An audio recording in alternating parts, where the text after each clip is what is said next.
Hello, hello. Welcome back to CoffeeShop Astrophysics. If you have a future idea for a talk, you can go to our website listed below, or you can scan the QR code on screen now. No takers? We are CoffeeShop Astrophysics. We are a group of physics graduate students and postdocs at the Leonard E. Parker Center for Gravitation, Cosmology, and Astrophysics at the University of Wisconsin-Milwaukee. Your speakers today are myself, Caleb Ogle, and Jason Vasquez, and today we have prepared for you a talk on nebulae, from cradle to grave and cradle again. So just to let you know what you're in for the next 45 minutes, we're going to start with a brief history of nebulae and what they are. We're going to talk a little bit about some science you need to know in order to understand them. Caleb is going to tell you how nebulae help make stars. Jason is going to tell you how when stars die, they can also make nebulae. And we're going to look at a lot of pretty pictures along the way. All right, so let's start with antiquity. So in the 2nd century AD, Claudius Ptolemy, he was a Greek astronomer. He writes the Almagest, and the Almagest was a 13-book treatise on mathematics, astronomy, how the stars moved and how the planets moved, and it also cataloged all the different objects that he could see in the sky. Among them, he catalogs 5 nebulous objects. Now, nebula means cloud or fog in Latin, so these objects that he was observing appeared hazy. They didn't look like the points on the sky that every other star did, and so he documented them as something special. Now, unfortunately, the ancient Greeks identified objects in the sky by their location relative to the constellations, and because of that, these nebulous stars became associated with disease in antiquity. So as an example, this is the constellation Sagittarius, and one of the nebulous objects that Claudius Ptolemy observed happened to be located in Sagittarius's eye, and so this star became associated with blindness. Now, unfortunately, after the Greeks and Romans, we have the Middle Ages, so not a whole lot of new astronomical data is taken during the Middle Ages. However, in the 10th century, we have the Islamic Golden Age, and one astronomer, Abd al-Rahman al-Sufi, he translates the Almagest into Arabic. So now the entire Arabic-speaking world has access to all the different things that the Greeks learned about astronomy. In addition to translating this, he also does his own astronomical work. One of the things he does is he's able to identify the object we today call Andromeda inside the constellation Andromeda. We move out of the Islamic Golden Age, and we move into the Renaissance in Europe. And in the early 1600s, we have the invention of the telescope. And only 2 years after, we have the discovery of the Orion Nebula. Now, this is important because the Orion Nebula is the first time humans observe something that fits our modern definition for what a nebula is. It's not until 1656, though, that we're actually able to describe it. Christian Huygens, with the new telescope technology, is able to actually discern that this object has a center that has multiple stars, and around it is this bright, luminous, colorful area. A little over 100 years later, Charles Messier is doing research on comets. Now, at the time, with the telescopes they had, comets also appeared as hazy spots on the sky, but they moved differently compared to the background stars, and so he wanted to catalog all the nebulae he could see. That way, people wouldn't confuse these objects with the thing he was doing work on. He catalogs 103 nebulae, and they are compiled in the Messier catalog.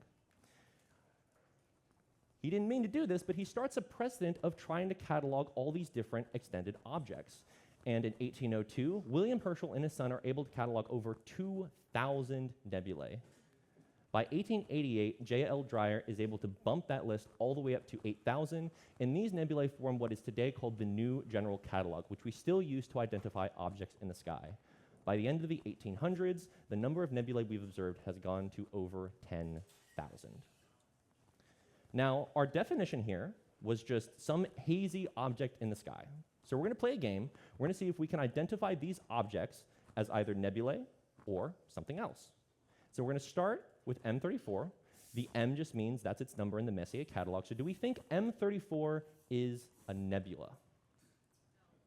No? Any yeses? Yeah. Yes, M34 is going to be a nebula. It is a hazy dot. M42, do we think M42 is a nebula? Yes, it is also a hazy dot. Looking at M31, M31 is also a hazy dot. So all 3 of these, by our historical definition, are going to be considered nebulae. But now we enter the 1900s. And in the 1900s, not only are we documenting all these objects, we have new advancements in telescopes, but we're also getting an understanding of the universe around us. We don't just want to document them, we want to know what they truly are. In 1920, at one of the meetings of the National Academy of Sciences and what is today the Smithsonian Institute of Natural History, we have the Great Debate. This was between two gentlemen, Heber Curtis and Harlow Shapley. They were both astronomers at the time. And at the meeting, they argue about a number of different topics. How efficient different metrics are for getting distances, where the sun is in location to the center of the galaxy. But the main point that we're going to focus on is the nature of this image. You see, at the time, astronomers believed that the Milky Way galaxy, our home galaxy, is the only one in existence, that everything we see in the sky is a member of that galaxy, and it makes up the entire universe. Heber Curtis is going to propose that this object is actually an external galaxy. Our galaxy is not the only one, and that there are many, many others. These things that we call spiral nebulae are actually just other galaxies. Harlow Shapley is going to argue the traditional opinion, that these are just spiral clouds of gas and dust. And so, who wins this debate? Well, 2 years later, Edwin Hubble is able to take spectra, he's able to look at special stars in these nebulae, and he's able to discern that they're not nebulae. They are, in fact, external galaxies, and he's able to conclude that definitively. And so, Heber Curtis wins this point of the Great Debate. And by the end of the 1920s, Bernard Schmidt is able to create the Schmidt telescope, which is a huge advancement in telescope technology. It's able to mitigate a bunch of distortions when we look out at the sky, and we still use this kind of telescope today. So now that we can properly see these nebulae, we know what they're made of, and we can see them much more clearly, we can now define what a nebula is. So a nebula is going to be an interstellar cloud of gas and dust. It's going to be denser than the region around it, what we call the interstellar medium. And it's mostly going to be made up of hydrogen. It can be opaque, like this one on the left, or it can be very luminous, like the one on the right. Now, this isn't a very exhaustive definition. There are a lot of things in space that are just made of gas and dust, so it's useful to look at what a nebula is not. A nebula is not an individual star or planet. Stars are made up of mostly hydrogen, but there's nuclear fusion going on, there's all kinds of things going on, and they're very, very dense objects. Nebulae are not this dense, and they're much, much bigger. We also have star clusters. These are what the ancients referred to as nebulous stars. Rather than clouds of gas and dust, these are just a bunch of stars that happen to be packed in one region of the sky, and so, unless we zoom in, they just look like a big bright clump. Galaxies. This was the topic of the Great Debate, and we determined that what we had historically called spiral nebulae were actually, in fact, external galaxies. And to kind of get the difference between what a galaxy is versus what a nebula is, you can think about the difference between a cloud and a hurricane. A hurricane is made up of thousands of clouds. It has its own structure. It has a center. It moves on its own. Clouds can be big, but they're nowhere as big as a hurricane. In this analogy, our nebula would be our cloud, and our galaxy would be our hurricane. And lastly, we have a bunch of objects that are just associated with black spots on the sky. We have black holes, which are literally black dots. We have stellar voids, which are these areas that just don't have a whole lot of stars. And we have dark matter, which we can't see at all. Because some nebulae can seem like black splotches on the sky, they're often confused with these objects, but are very distinct. Black holes are dead stars, dark matter, we have no idea what it is, and stellar voids just happen to be empty space. So now that we have our exhaustive definition of a nebula, we have a cloud of gas and dust, it's smaller than a galaxy, we're going to play this game again, but now with the extra bit of new telescope information. So now we can see them a little bit easier. So we're going to play again. Do we think M34 is a nebula with our modern definition? No. This is actually the spiral cluster in the constellation Perseus, and it is just a group of stars. Our second one, M42, do we think this is a nebula? Yes. This is the Orion Nebula that Christian Huygens was able to describe in 1656. And lastly, M31. No. This is the Andromeda Galaxy. This is the one that was the topic of the Great Debate and that Edwin Hubble was able to identify as an external galaxy. So now we're going to move on to a little bit of scientific background. Okay? So the first thing we need to talk about is the electromagnetic spectrum. So I've been mentioning a lot about light. The light that we see is one part of this wider spectrum of waves. The wavelengths that we see, the distance from one crest to another, range from about 380 nanometers to 750 nanometers. Now, what that means is they're about 100 times smaller than the width of a human hair. As we move to those shorter wavelengths, we're going to view them as blue and purple. If we go even shorter beyond what we can see, these are going to be the kinds of waves that the sun gives off that are harmful to us, ultraviolet light. As we move even shorter than that, we get X-rays that you would have at the doctor's office, that you would need a lead sheet to protect yourself from. On the other end, if we go to longer wavelengths, we have red light. We go even longer than that, we have infrared. These are the kinds of technology that your remotes are going to use. Longer than that, you have the kinds of waves that microwaves and radios use. Been talking a lot about light.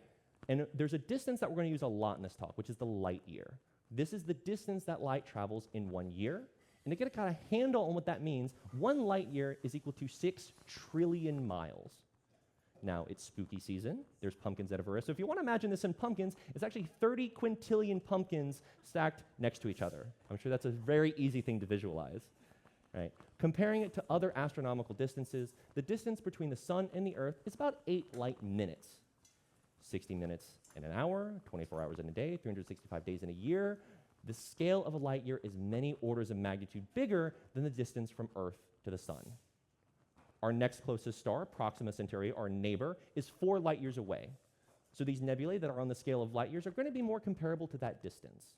And then if you wanted to travel from one end of the Milky Way, our home galaxy, all the way to the other end, that is 100,000 light years across.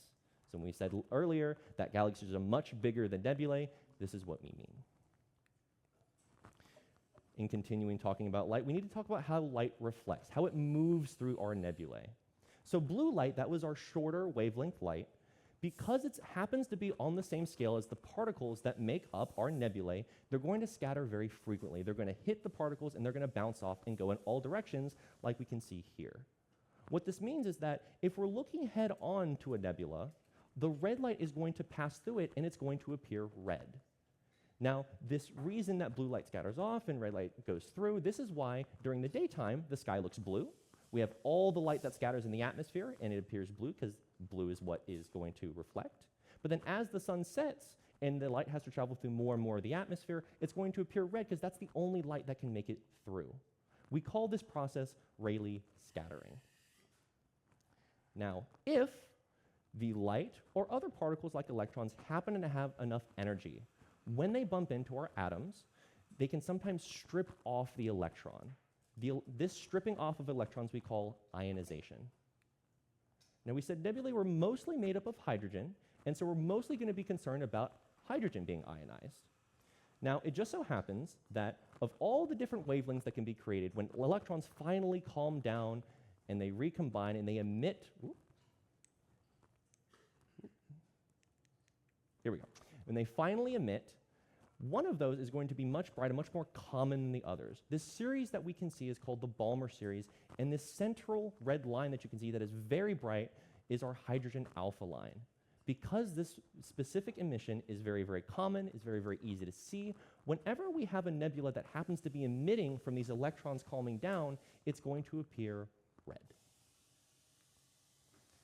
So, we talked a little bit about science, and then I told you we were going to talk about how we create stars and how stars die. And so first, we're going to talk about the cradle, how nebulae create stars, then we'll talk about the grave. And to guide us through that, I'm going to turn you over to Caleb Ogle.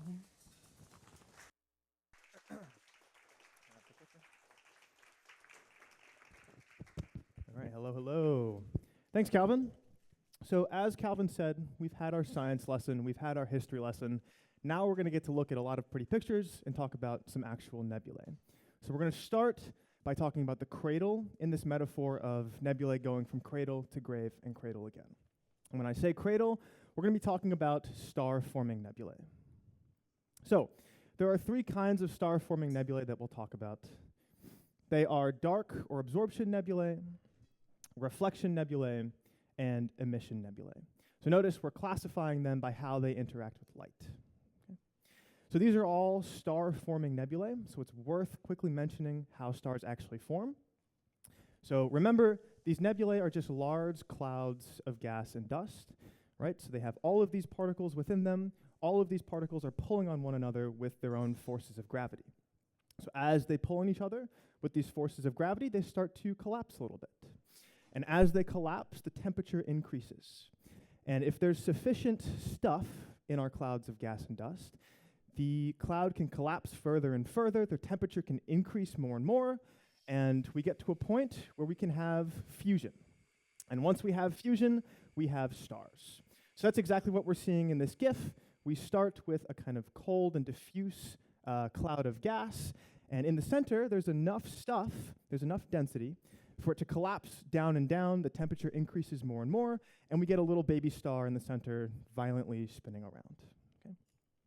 So it is believed that the first stars that form in these nebulae are quite large, just because, since they're the first, they have access to all of the hydrogen and all of the gas and dust within the nebulae. Okay? Great, so our stars have formed in our nebulae. What happens next? So once these stars form, they ignite, they start to emit. Right? They're emitting radiation, they're emitting these streams of charged particles that we call stellar winds. And these stellar winds are capable of pushing and swirling around all of this gas in the nebula. Okay? So in particular, as these stars push gas around them, push it away from them rather, they stop the star formation in that region because there's no longer enough gas to collapse into a star.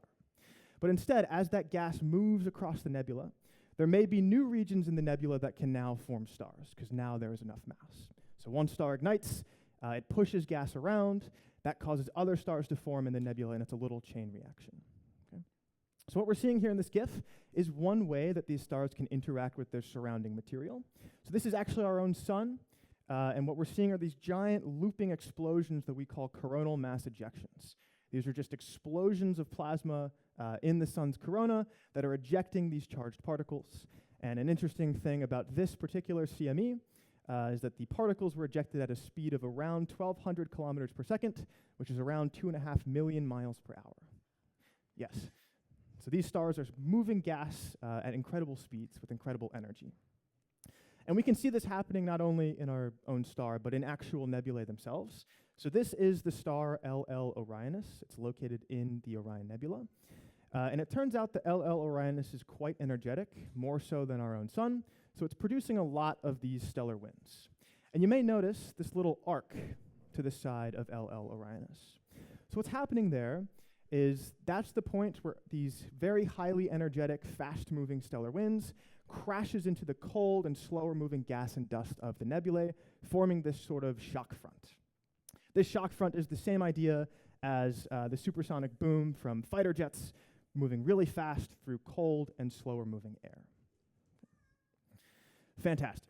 Now we understand how stars are formed in nebulae, and we understand how these stars are moving and interacting with the material around them. So now is the part of the presentation where we start looking at pretty pictures. This is great. So we're going to start by talking about dark nebulae first. So as the name suggests, dark nebulae are dark. They're not emitting light. They're not reflecting light. And what I mean by dark is they are cold and they are dense. So when I say cold, I mean that these clouds of gas and dust are in the range of tens to hundreds of Kelvin, which is in the scale of minus 400 degrees Fahrenheit to a few hundred degrees Fahrenheit. Okay? And they're also quite dense. So the particles that make up dark nebulae are about the same size as the wavelength of visible light that Calvin was talking about. So this is like molecular hydrogen, helium, nitrogen, that sort of a thing. And when these particles clump together densely enough, they can sufficiently block out visible light. Okay. So what we're seeing here in this image is the Horsehead Nebula, and there's this whole field of stars behind it. So all of this starlight is trying to travel through the nebula and reach us. And you may notice the Horsehead Nebula appears dark, and that's because it is this kind of dark nebula. It's very dense, so none of the starlight can get through. The surrounding area appears red, and this is the Rayleigh scattering that Calvin taught us about. So the starlight travels through the slightly less dense region around the Horsehead Nebula. The blue light scatters away from our field of view, and we're left with the red light that travels more or less straight through. Okay, so believe it or not, dark nebulae are quite difficult to detect because they're not emitting, they're not reflecting. But that doesn't mean that we haven't made an attempt. And in fact, we do have a catalog of these events. So we can thank Edwin Barnard and his niece and assistant, Mary Calvert, for this catalog. So they put together their first list of dark nebulae in 1919. It contained around 180 objects at the time. And then a few years after Barnard's death, Mary updated the catalog to around 360, 370 total dark nebulae. And because of their effort, most notable dark nebulae that we have an associated what's called a Barnard number, which is just like the Messier catalog. It's just an identification. Okay? So let's take a look at some of those. So on the left is the Snake Nebula. It's Barnard 72. You might be able to see that it has a sort of serpentine shape, which is very common for all of these dark nebula. On the right is the Dolphin Nebula, Barnard 252. Now, an interesting thing about the Dolphin Nebula in particular is that you might see these stars in the middle of the nebula that we're able to see, which kind of contradicts my definition and understanding that I laid out 2 slides ago about what a dark nebula actually is. So there are 2 kind of likely explanations for what's going on here. The first is that it's very possible that the Dolphin Nebula has some less dense regions and some more dense regions. And in the less dense regions, some of that starlight might be able to escape. So it's possible that the stars that we're seeing here just exist in these less dense regions of the Dolphin Nebula. The other possibility is that there are stars in the foreground of this image. So somewhere between us and the Dolphin Nebula, there happen to be stars, and they happen to be positioned in such a way that they appear like they are inside the nebula. Okay. Now, I think the freakiest dark nebula and the most infamous dark nebula is called the Black Cloud, Barnard 68. And it's freaky because it really is just a pitch black void in the sky. So what's going on here? So the black cloud is relatively small. It's about a half a light year across in size, but it's quite dense. It contains a little over 2 times the mass of our sun. It also happens to be quite close. It's around 400 light years away from us. So it's very dense. It's blocking all of this starlight from these stars behind it. And it's close, so there's not any stars in between us and the black cloud, so it really does appear pitch black. So we're near Halloween. I wanted to scare you a little bit. It scares me, at least. Okay, that was dark nebula. Now we're going to talk about reflection nebulae. So again, as the name suggests, reflection nebulae are reflecting light, right? So now we can actually see them a little bit better. And in particular, they're reflecting the starlight from either neighboring stars or stars from within the nebula themselves. So as a result, since they're reflecting starlight, the spectra that we see when we observe reflecting nebulae match that of those stars. And so these stars are not energetic enough. There's not enough of them to ionize the gas, so it's not actually emitting anything. But the particles that make up reflection nebulae are carbon compounds and iron compounds, particles that are really good at scattering light. And so if we have starlight coming in from all different directions into our nebula, the red light goes along its merry way in whatever direction it was traveling, but the blue light, because of this Rayleigh effect, right, scatters in all directions, and so what we're seeing is some of that blue light reach us. So often these reflection nebulae are going to appear blue because they're doing such a good job of scattering all of this light in all of these directions. So this, in particular, is M78, a reflection nebulae. I believe it's about 5 light years in size across, and it appears very, very blue, a strong blue, because of the incredible amount of starlight that it's reflecting. There's a lot of nearby stars. All right, so again, we are close to Halloween, so of course we had to mention the Witch Head Nebula. So here it is. You may not be able to see the witch head right away, so I've helped us out. There's the witch and the witch head. I can go back and forth a few times. There we go. So it's called the Witch Head Nebula because now, as we can see, it looks like a witch head. The Witch Head Nebula is being illuminated by its neighboring star Rigel, which is very bright. And it turns out we know that the Witch Head Nebula is forming stars, because if we look at it in the radio, we can see signatures of star formation like carbon monoxide emissions. So that led to this great press release by JPL in 2013 that says, "Witch Head brews baby stars." Okay. The last example of a reflection nebula that I wanted to bring up is this NGC 1999. It's called the Cosmic Keyhole because it looks a little bit like a keyhole. And this is a really striking image and probably my favorite nebula in the whole talk because it looks like it's reflecting and absorbing at the same time, right? In particular, on the larger scale, we have reflection, and in the middle, there's this little smaller dark nebula, let's call it, right? And actually, those small dark nebula have a name. They're called Bok globules, after an astronomer with the last name Bok, who I believe discovered them for the first time. So we do classify this as a reflection nebula because it is in fact reflecting all of this light. But we believe that Bok globules act just the same as dark nebulae, right? They're still very dense, so they're blocking all of that light. We believe they're actively star forming. They're just smaller in size than the typical dark nebula. Okay, so we've talked about dark nebulae, we've talked about reflective nebulae. None of those are actually emitting their own light. So that leads us to talking about emission nebula, which are. And really, when we call things emission nebula, we're actually referring to what are known as H2 regions. So what are H2 regions? So remember, nebulae are mostly comprised of hydrogen. Okay? When we have sufficient stars with sufficient energy, Calvin told us that those stars can ionize that hydrogen. So if we call plain old regular hydrogen H1, the ionized hydrogen is called H2.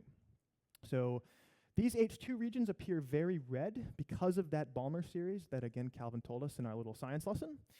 So when we look at these nebulae and we see patches of red, we can infer star formation, because that's what's actually ionizing the gas. So this is an example of a really large H2 region called NGC 604. It's in the Triangulum galaxy, and it's forming hundreds of stars in this image, which is why it's so vividly red. So another really popular nebula that we've actually sort of talked about a few times, just not in great detail, is the Orion Nebula. So here is the Orion Nebula in full. And to me, this looks like a painting with all of these swirling colors going around. So remember, the reds that we're seeing are these star-forming regions. These are our H2 regions, the ionized hydrogen. There's some blue from a few stars nearby that are scattering light. And maybe not people in the back, but people close up can see little streaks of green here and there. And it turns out that that green troubled astronomers for some time. They couldn't actually figure out what was causing that green light. And it turns out that that is doubly ionized oxygen. So we have our oxygen atom, we rip 2 electrons away, and that process emits green light. Okay. And there are a few cool features in the Orion Nebula that are worth mentioning as well. So we are in the Orion constellation, and if we zoom in, or at least if we focus on one point in this, we see a little row of stars. You might be tempted to call those Orion's belt because we're in Orion's nebula, but that is not true. We are far too zoomed in to the constellation for this to be the belt that we know and love. So instead, astronomers call these Orion's mini belt because it forms a little mini belt, right? And also in the center of this nebula here is this cluster of stars that form a little trapezoid, kind of, and those are called the trapezium of the nebula. And it's these stars that are highly energetic, that are really driving the swirling of all of this gas, and they're also creating this cavity in the center, which is why the center is not red anymore. It's not forming any stars anymore. And the last little emission nebula we're going to talk about is called the Eagle Nebula. The Eagle Nebula is massive. It's about 70 light years across in size. And on its own, this may not ring a bell. Certainly when I was putting together this talk, I had never heard of the Eagle Nebula before, but I'll argue that the Eagle Nebula has a feature that's the most well-known of any nebula and probably the most photographed. So if we zoom into the center here, what we see are these pillars streaking across the center. These are, of course, our pillars of creation, right? They're called that because they're actively star forming. The pillars of creation are about 5 to 7 light years in size. So this is larger than some of the nebulae that we talked about previously, but compared to the whole 70 light year diameter of the nebula, they're quite small. Okay? And these pillars are being illuminated by this little cluster of stars called NGC 6611 off to their side, which is why we're able to see them. Okay. Fantastic. So we have sort of gone through the cradle and the lifespan of this metaphor. Now Calvin's going to take us to our grave, and he's going to talk to us about planetary nebulae and supernova remnant.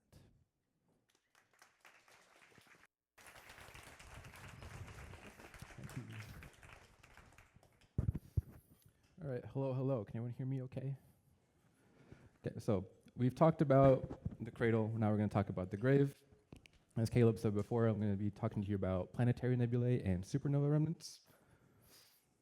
So all stars are going to start off in star-forming nebulae, and then they're going to become protostars or baby stars, and then depending on how massive they actually are, they're going to travel over one of these 2 paths. So for the top path, we're going to call these the intermediate mass stars. So these are stars that are between 1 to 8 solar masses, which is just 1 to 8 times the mass of our sun. And then the bottom stars or the bottom path is for much more massive stars. So first we're going to focus on what happens up in this top branch, and then we'll talk about the bottom a little bit later in the talk. Okay. So what we're actually looking at here are planetary nebulae, which is the result of these intermediate mass stars dying. And so here what we're actually looking at are 22 of the more iconic planetary nebulae organized from roughly largest to smallest. And like I said, this is going to be the result of the intermediate mass stars dying. So what actually happens is we have to define stellar life and stellar death. So what's actually happening is we have fusion being fused in, or hydrogen being fused in the core, and that's getting fused into helium. And while that is happening, there's going to be an outward pressure holding the star up against its own gravity. And from there, the hydrogen is a finite resource, so it will eventually run out. When that happens, the core is going to contract a little bit because fusion stops temporarily until the pressure and temperature inside increases, and you can start to fuse helium.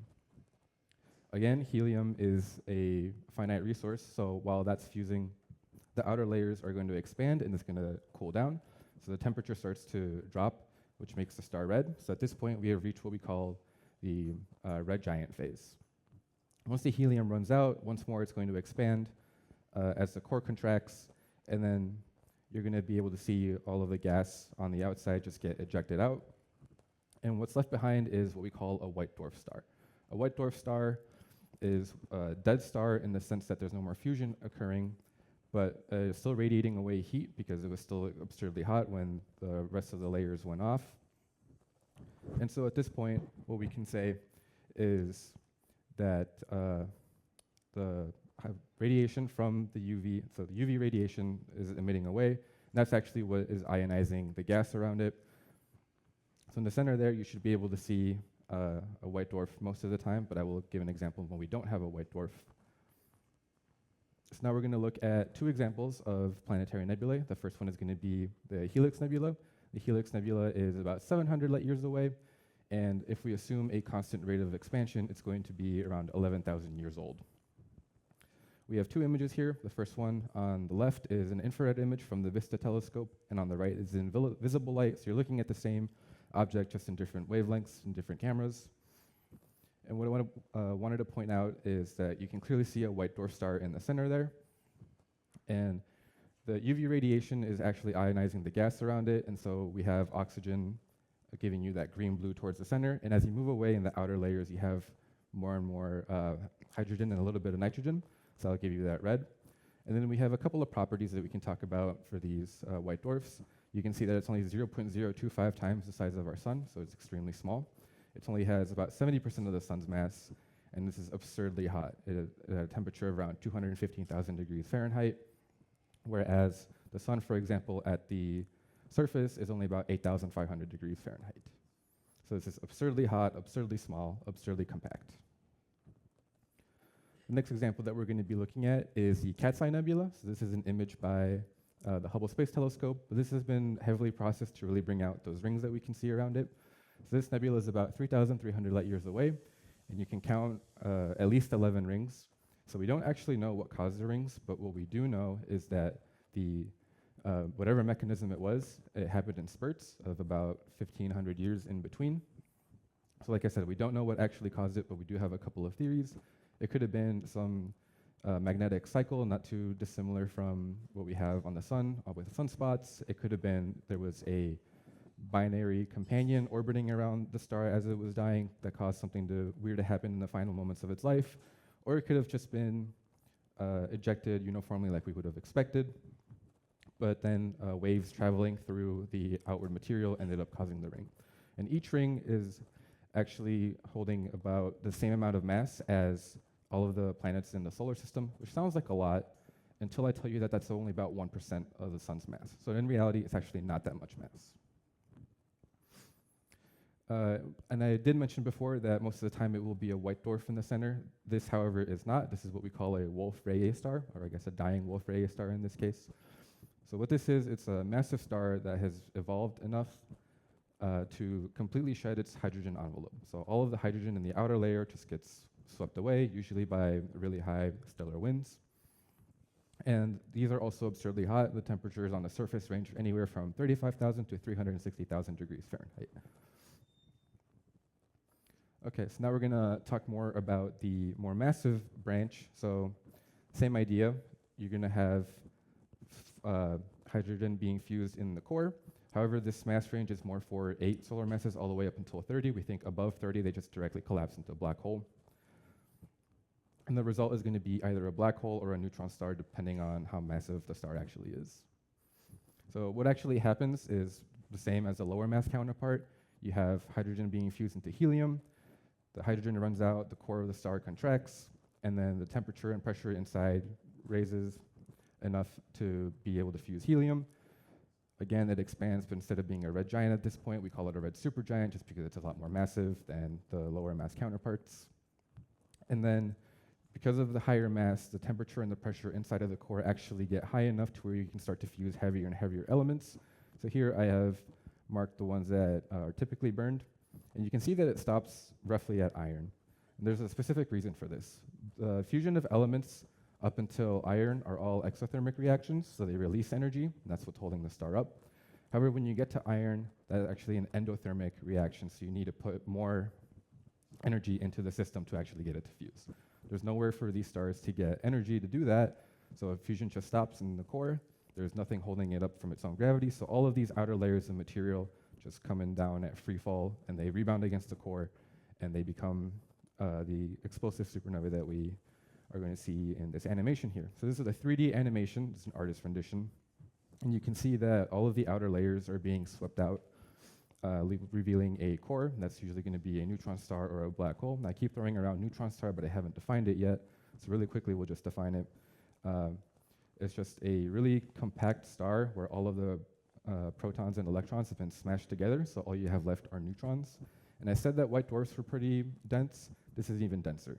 So these are usually around 1.4 times the mass of our sun, or even more. But the area, the diameter around it is only 10 to 20 kilometers. So if you've run a 5K before, congratulations, you've run around halfway a neutron star. So now we're going to talk about remnants, because what we're really interested in are the remnants that are left behind. So the first one I'll talk about is the Crab Nebula, which is about 6,500 light years away and is about 11 light years across. And this one will have a neutron star at its center. Now what's really interesting about the Crab Nebula is that it was the first nebula to be associated with a historically observed supernova. So in about 1034 CE, a supernova went off, and it was logged all over the world.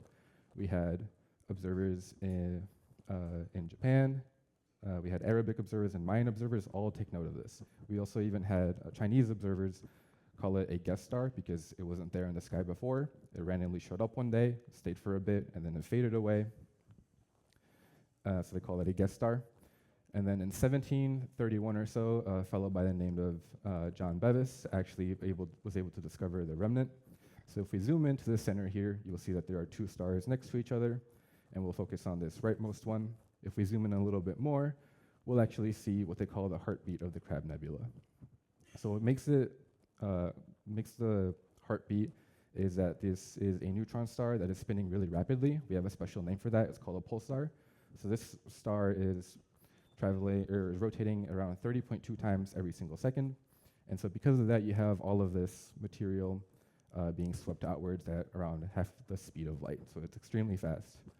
And this is an important discovery because up until this point, the thought was that all of these nebulae at the center had white dwarfs that were rotating rapidly, but this was direct evidence to say it wasn't, so it kind of changed the way that we thought about stellar evolution. So the other supernova remnant that I want to talk about is the remnant for supernova 1987A. So 1987A was a supernova that was discovered in February of 1987, and it was the first one discovered that year. And it was in the Large Magellanic Cloud, which is that cloud over on the left. If we zoom in a little bit, we'll see this. And if we zoom in a little even more, this is all with the Hubble Space Telescope, we'll see three distinct rings. We'll see a ring in the center that's lit up by material, by energy from the explosion getting ionized. And then we have two outer rings as well that you can faintly see. So I want to point out that all three of these rings actually existed before. They are evidence as to what happened to the star before it actually exploded. And what's interesting about this star that exploded is before I mentioned that there would be red supergiant stars. What they found was that for this star, about 4 days after the supernova went off, they actually looked around to see if they could find a companion star that could be a candidate for the star that eventually became that supernova. And they did. They found it because it disappeared once the supernova faded. That was direct evidence that that was a companion star. And when they made that discovery, they realized that they were actually looking at a blue supergiant star instead of a red. So back then, it was extremely uncommon for that to happen, but now we understand that something just weird happens during the final stages of a star's life, causing it to evolve a little bit more into a blue supergiant before it finally explodes as a supernova. So if you look at the main ring a little bit more, we can see that it has a diameter of about 1 light year. This is again with the Hubble Space Telescope. And you can see that the central blob is kind of expanded up to be around half a light year. And you can see that over time, starting in February of 1994 and onwards, it starts to glow again. So what happened here was there was some flash of UV radiation that ionized the gas around it, causing it to glow, and it's going to continue to glow until it eventually fades away.